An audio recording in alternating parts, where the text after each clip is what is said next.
신규 확진자와 위중증 환자 증가세가 주춤한 가운데 사망자가 역대 가장 많은 규모로 나왔습니다. 의료계에서는 앞으로 1, 2주 동안 사망자가 계속 늘어날 것으로 보고 있는데요. 코로나 상황 임종윤 기자와 자세히 알아봅니다. 사망자 몇 명 나왔습니까? 네. 오늘 0시 기준 사망자가 전날보다 179명이 늘어서요. 470명을 기록했습니다. 이게 역대 최고치입니다. 네.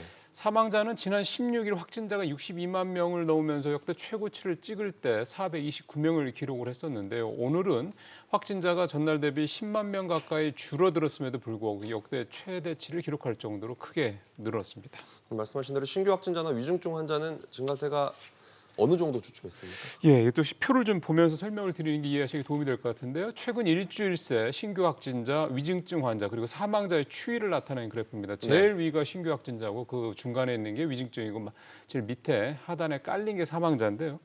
표를 보시면 알 수 있듯이 신규 확진자 수나 위중증 환자 수는 추세적으로 조금 주춤하거나 내려가는 듯한 그래프의 모습이 나타나는데 제일 밑에 있는 사망자 그래프만 끝에 부분이 좀 올라가는 그런 모습이 좀 나타나고 있습니다.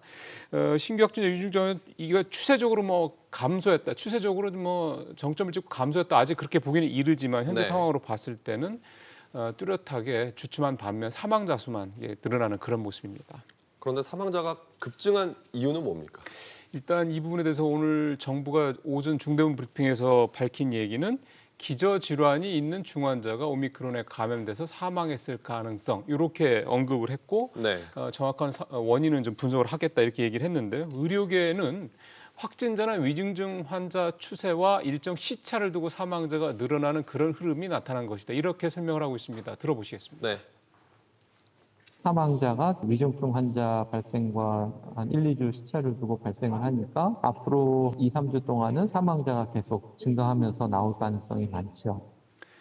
그러니까 이제 확진자나 위중증 환자가 증가세가 멈추거나 감소세로 돌아서더라도 사망자는 앞으로 상당 기간 계속 늘어날 것이다. 이런 설명이 되겠습니다. 그렇다면 위중증 환자를 어떻게 관리하느냐에 따라 관건이 될 수 있다는 얘기죠? 그렇습니다. 사실은 방역 당국도 가장 중요하게 생각하는 게 이 사망자 수를 최소화하는 거라고 이제 계속해서 얘기를 하고 있는데요.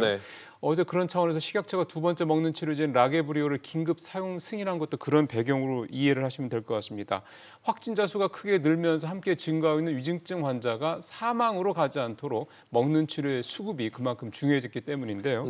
라게브리오는 오늘 26일부터 공급되는 2만 명분을 포함해서 이번 주 중으로 10만 명분이 도입되고요.